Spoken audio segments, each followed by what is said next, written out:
안녕하세요. JD 부장구소의 소장 조도입니다. 2020년 4월 4일 토요일입니다. 오늘은 중력시장에서는 꽃놀이패라는 주제로 말씀드리도록 하겠습니다. 어제 다우가 1.7% 급락했다. 코로나발 실업 대란이 우려된다. 라는 이제 기사고요. 어제 나스닥이 떨어졌죠. 나스닥이 뭐 1.53% 밀린 7,373.08로 거래를 마쳤다라는 거예요. 그래서 일단은 시작을 할 때 좀 올랐습니다. 그 감산 이슈로 해가지고 올랐는데, 올랐다가 이제 바로 추락을 했죠. 그리고, 한 장중에는 2% 넘게 하락을 하다가 장 막판에, 막 지수를 끌어올리면서 1.53% 정도로 올라갔습니다. 그래서, 금요일 날 같은 경우는, 5번 중에 지금 지난 5번 중에 4번이 떨어졌고요. 한 번이 급등을 한 경우가 있는데 뭐 한 번 같은 경우도 월요일날 이제 12% 넘게 빠지면서 뭐 금요일 날 장은 뭐 대체적으로 안 좋았다 이렇게 보시면 되고요. 그럼 왜 떨어졌냐? 왜 떨어졌냐면 그 고용 지표가 굉장히 안 좋았습니다. 그래서 그 유가 폭등세는 이제 이틀째 지속이 됐습니다. 그래서 뭐 거의 40달러 근방까지 올라왔는데요. 그런데 이제 실업 대란이 굉장히 공포가 컸다라는 거죠. 그래서 이 실업 대란을 이기기에는 굉장히 힘들었다라는 거고, 그리고 그 뭐 비노모 부분 취업자는 7만 1,000명으로 이제 감소를 했고요. 취업자가 113개월 연속 증가세를 멈추고 10년 만에 처음으로 이제 줄어들었습니다. 10년 만에 줄어들었다라는 게 이제 가장 큰데요. 뭐 이게 뭐냐면 2008년도 금융위기가 끝난 이후 처음이란 얘기입니다. 그러니까 한마디로 확장세는 이제 끝났고 이제 조정세로 들어왔다라는 거고요. 유가 하락이 이제 멈췄지만 실업률이 이제 발목을 잡았다는 얘기입니다. 실업률의 근본 원인은 뭐냐? 바이러스로 인한 소비 공급에 이제 침체에 있다 이렇게 볼 수 있습니다. 그래서 근본 원인이 해결이 안 되고 한다면 아무리 감산을 하더라도 주가는 더 추락할 가능성이 있다라는 거죠. 뭐 어저께 이제 감산 뉴스 이런 것들이 나오지 않았다면 한 3% 이상의 추락도 가능했을 거다 이렇게 볼 수 있습니다. 그리고 일단 감산 뉴스는 뭐 모든 것이 이제 다 반영이 됐다라는 거고요. 더 이상 감산으로 주가가 오르는 일은 좀 없을 것이다라는 거고. 그래서 월요일에는 더 좋은 소식이 없다면 많이 하락할 수 있다라는 얘기입니다. 자, 그래서 지금 저는 이제 이 시장을 어떻게 보냐면 미국을 비롯한 거의 모든 세계 주식시장은 중력시장이다라고 볼 수 있습니다. 이 중력시장은 뭐냐면 가만히 있으면 오르는 시장이 아니라 가만히 있으면 떨어지는 시장이고 호재에만 반응하는 시장입니다. 그래서 아주 좋은 뉴스만 있을 때만 상승하고 평소에는 하락하는 것이 중력시장입니다. 그래서 어저께 오른 이유가 푸틴이 주요 산유국들과 이제 감산 논의를 한다라는 거고요. 1천만 배럴을 이제 줄여야 된다라는 얘기가 있는데 뭐 지금 바이러스로 인해서 지금 줄어들 석유가 한 1,000만 배럴에서 한 1,500만 배럴 정도 된다. 그러면은 한 40달러 이상은 올라오겠죠. 근데 이제 우리가 생각해 봐야 될 게 유가 감산 합의가 이제 과연 좋은 소식인가라는 거죠. 어차피 미국에 있는 셰일가스 업체들은 감산을 해도 망하고 안 해도 망합니다. 어차피 그런데 뭐 여기다가 이제 계속해서 돈을 퍼부으면서 하면 뭐 망하진 않겠죠. 망하진 않는데 이렇게 되면 미국의 셰일가스 업체들이 이제 좀비 기업이 되는 거죠. 돈을 집어넣어서 그래서 앞으로 이제 디플레이션이 될 수 있습니다. 그러니까 유가는 계속 저유가로 가고 그 다음에 공급을 지속적으로 하면서 그 저금리로 버티는 그런 식이 되면 미국의 이제 경제 상황 그러니까 미국의 국가 부채 상황이 굉장히 안 좋아지는 거죠. 중국이 그랬습니다. 2008년도 같은 경우가 리먼 사태로 해서 전 세계 경기가 안 좋아가지고 기업 구조 조정이 다 들어갔는데 중국 같은 경우는 기업 구조 조정을 안 하고 오히려 이제 돈을 퍼부어가지고 기업들을 전부 살렸죠. 그래야지 이제 실업률이 떨어지지가 않으니까. 그래서 결국은 중국이 현재 그러니까 부채 비율이 뭐 민간 기업 같은 경우는 300%가 넘는 게 그런 식으로 만들어진 거죠. 그래서 뭐 중국이 오늘 내로 한다라고 한 게 2008년도 금융위 당시에 그렇게 된 거죠. 근데 미국이 지금 돈을 퍼부어가지고 전부 셰일가스 업체를 살린다. 당장은 뭐 주가가 어느 정도 버텨주고 좋겠지만 향후 별로 좋지 않다라는 거죠. 그래서 뭐 이런 저 같은 경우는 이렇게 지금 유가가 떨어졌을 때 미국에 있는 셰일가스 업체들 중에 영세한 업체들은 전부 망해야 된다고 생각합니다. 망해서 아주 큰 업체가 인수를 해가지고 앞으로도 한 20불 이하로 버틸 수 있는 20불 이하에서도 버틸 수 있는 그런 기초 체력을 만든다면 러시아나 사우디가 증산 경쟁을 한다 하더라도 미국이 얼마든지 대응을 할 수 있다라는 거죠. 그랬을 경우는 이제 미국이 굉장히 강한 나라로 자리 잡을 수가 있다라고 볼 수 있습니다.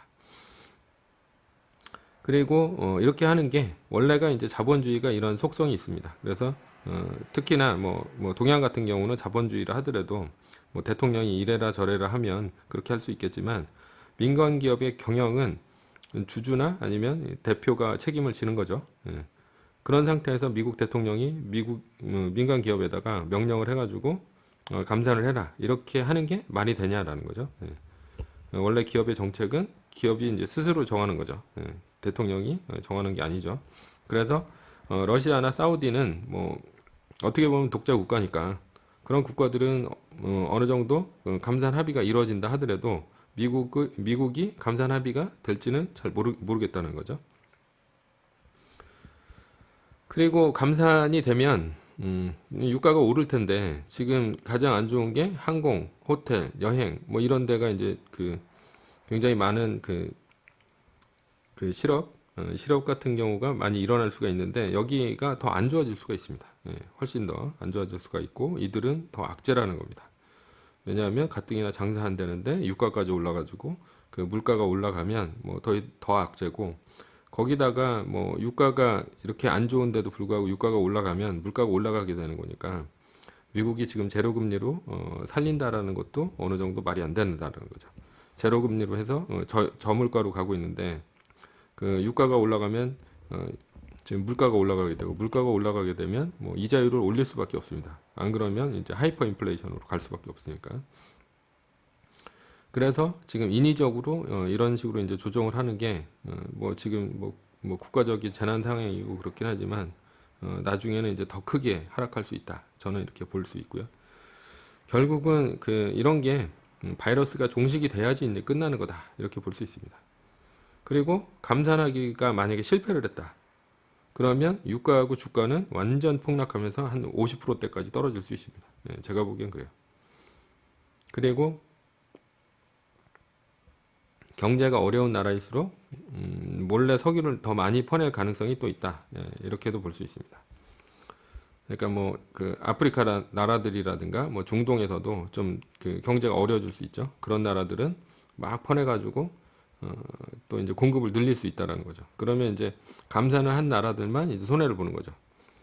1970년대 올리 쇼크가 일어났는데 이때 당시에 중동 국가들이 이제 감산을 했습니다. 그런데 돈 번 놈은 따로 있었죠. 그때 누구가 돈 벌었냐면 구소련이죠.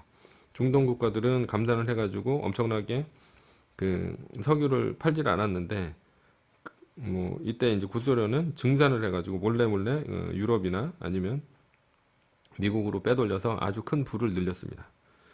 이러지 않는다는 보장이 없죠. 다른 나라들이 다 협조한다는 보장이 없습니다. 자, 결론입니다. 결론은 이런 장, 그러니까 현재같이 중력장 같은 경우는 가만히 있는 것이 돈 버는 겁니다. 왜냐하면 가만히 있으면 계속 떨어지니까. 자산에 투자하지 않는 것이 돈 버는 거고요. 아주 좋은 호재를 찾지 않으면 어차피 올라가지가 않습니다. 그러니까 아주 좋은 호재를 찾아야 되는데 아주 좋은 호재는 어떻게 찾습니까? 일반인들이 찾을 수가 없죠. 찾을 수가 없습니다. 그래서 결국은 투자하는 게 마이너스로 갈 수밖에 없다라는 겁니다. 마이너스로. 그래서 뭐 유가 같은 데 투자를 했다? 그럼 앞으로 어떻게 튈지 모르죠. 올라갈 수도 있고 떨어질 수도 있는데 아무도 모르는 거예요. 그러니까 그거는 거의 홀짝 게임을 하는 도박과 같다라는 거죠. 그런 면에서 이제 우리 같은 경우, 우리 같은 이제 개미 투자자 같은 경우는 어떻게 투자를 해야 되냐? 꽃놀이패에 투자해야 됩니다. 꽃놀이패란 바둑 용어인데요. 이래도 좋고 저래도 좋은 겁니다. 예를 들어서 그 주가가 마이너스 30%까지 떨어졌다. 그랬을 때는 자산의 일부를 세계 1등 주식에 넣는 겁니다. 그러다가 주가가 떨어지면 말뚝 박는 거고요. 주가가 올라가면 뭐 이득인 거죠. 뭐 팔 수도 있고 뭐 이런 것들이 이제 꽃놀이 패라는 거죠. 두 번째는 중력 시장은 이제 그러니까 중력 시장 그 주식 시장은 중력 시장으로 변했으니까 이와 반대로 움직이는 달러에 투자하는 것입니다. 아주 좋은 호재가 있을 때만 이제 주가가 오르니까 오를 확률보다 떨어질 확률이 높겠죠. 떨어질 확률이 높기 때문에 주가가 그 떨어질 확률이 높을 때 반대로 움직이는 게 현재는 달러입니다. 그러니까 뭐 채권도 아니고 현재는 금도 아니고 그 달러라고 할 수 있는데 지금 달러 같은 경우는 굉장히 달러가 모자르죠. 그래서 뭐 자영업자라든가 이런 사업하는 사람들 그 오래 버텨야 되니까 그때는 뭐 채권 갖고 뭐 그 급여를 줄 수는 없잖아요. 그러니까 뭐 이자 같은 경우도 달러를 갖고 이제 그 급여를 줘야죠. 그러니까 달러가 미국에서도 굉장히 모자르는 상황이고 그리고 그 신흥국들 그러니까 뭐 얼마 전에 이제 연준 같은 경우가 레포 시장을 열어가지고 그 갖고 있는 국채 그러니까 한국 같은 경우는 이제 국채를 미국 국채라든가 이런 그 외화 자산을 한 4천억 불 정도 갖고 있는데 그걸 담보로 해가지고 돈을 이제 빌려준다는 얘기예요. 그런데 이렇게 그 미국 국채 같은 자산이 없는 그런 나라들은 아무것도 없단 말이에요. 아무것도 없기 때문에 이런 나라들이 그러니까 자국 통화를 찍어가지고 양적 완화를 하고 있습니다. 그렇기 때문에 거기 있는 외국인들은 오히려 이제 달러를 빼가지고 미국 시장으로 들어오고 있거든요. 그렇기 때문에 달러는 계속해서 오를 수밖에 없다는 거죠. 왜냐하면 미국에서도 수요가 굉장히 많고 그 다음에 신흥국에서도 수요가 굉장히 많다라는 거예요. 그러니까 주식시장은 떨어지는데 주식시장이 떨어질 때 반대로 올라가는 게 이제 달러라는 거죠. 그러니까 지금 주식시장은 떨어질 확률이 더 높다라는 거예요. 오를 확률보다. 그러니까 반대로 움직이는 달러에다 투자를 한다. 뭐 달러를 사놓으라는 얘기죠. 그러면 그런데 이제 만약에 주가가 올라간다. 그러면 뭐 그때는 그 달러를 갖고 미국의 이제 세계 1등 주식 이런 것들을 사면 되니까 공황이 끝나는 신호가 오면 좋고 그다음에 만약에 주식이 떨어지면 달러 가치는 오르니까 뭐 그래도 좋고 그래서 이 두 가지 그러니까 어떤 경우에도 좋은 경우를 투자를 해야지 그 어떤 한 방향에다 투자를 한다 뭐 유가에다 투자를 한다거나 뭐 지금 오르고 있으니까 감산이 되면 더 많이 오를 것이다. 아니면 감산에 실패할 것인가 반드시 떨어질 것이다. 이런 식으로 해가지고 한 방향에다 투자를 한다면 실패할 수밖에 없다라는 거죠.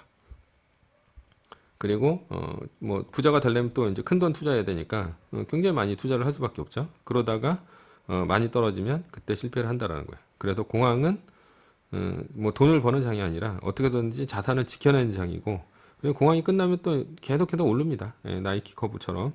그러니까 오히려 공황이 끝날 때까지 잘 버티는 게 우리의 실력이다라고 볼 수 있습니다. 그래서 오늘은 중력 시장에서는 꽃놀이패다 라는 거고요. 후원은 제가 영상을 제작하는데 많은 도움이 됩니다. 하나은행 447-9100-64-61005 주식회사 JD 부자연구소입니다. 긴 시간 들어주셔서 감사합니다.